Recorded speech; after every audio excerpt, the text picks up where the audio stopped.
Welcome to day 28 of NeoBlisseyX versus the MGM Studios 31-day movie challenge. Before we get into today's category and spotlight film, let's look back at the films we profiled in this series on days 21 to 27. Day 21.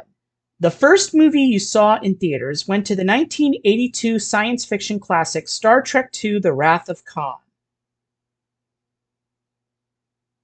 Day 22, a movie starring your favorite actor or actress, in this case, Academy Award-winning actress Anne Hathaway, went to the 2004 sequel, The Princess Diaries 2: Royal Engagement. Day 23, your favorite cult classic went to the 1980 musical Xanadu. Day 24, your favorite film series went to the King of the Monsters, Godzilla.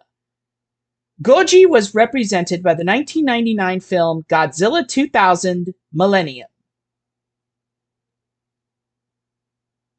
Day 25, your favorite remake went to the 2014 remake of the 1987 action classic RoboCop.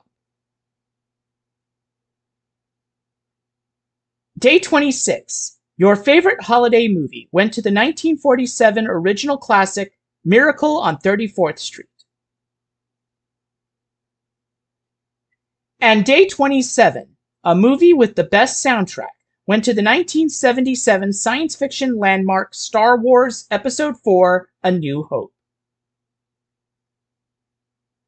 Day 28's category is a movie from your favorite director.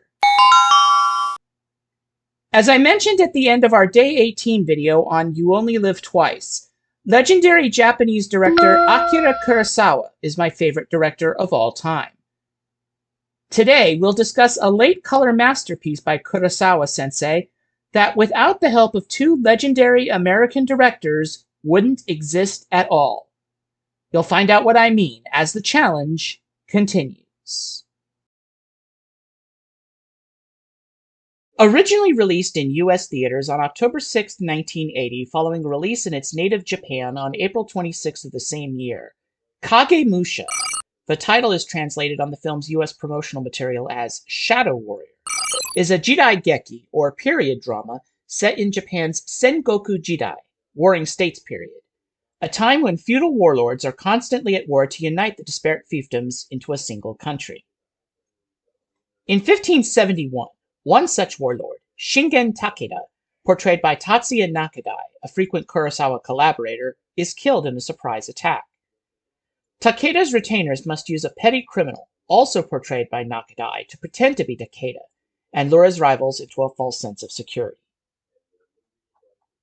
Two very interesting behind-the-scenes stories about this film must bear discussion, as we don't have a Starfleet Cinema segment for this video. This film almost didn't get made. Toho Company Limited, the Japanese studio that released the film, could not afford to complete it. Fortunately, a pair of legendary American directors who were also big fans of Kurosawa's films came to the rescue. Francis Ford Coppola, director of the 1972 film The Godfather, and George Lucas, director of the subject of our Day 27 video, Star Wars Episode IV: A New Hope, were able to convince 20th Century Fox to provide financial support to Toho for the making of the film, in exchange for outside of Japan global distribution. Fox could not refuse Lucas, as A New Hope had saved the studio from financial ruin, so they accepted. Coppola and Lucas were given credits in the finished film's ending titles as International Version Executive Producers. Coppola would also appear in a series of Japanese television commercials for Suntory Reserve Whiskey alongside Kurosawa as part of further financial support efforts. Originally, Kurosawa had cast Shintaro Katsu, the longtime star of the Zatoichi, the Blind Swordsman series, in the dual role of Takeda and the Kagemusha, but Katsu left the production before the end of the first day. While the actual circumstances of Katsu's leaving the production vary, the most told version, including by Francis Ford Coppola on the Criterion Collection release of the film, is that Katsu had brought a camera crew onto the set to film Kurosawa's directing methods, so that Katsu's students, Katsu was a noted acting coach, could learn from those methods.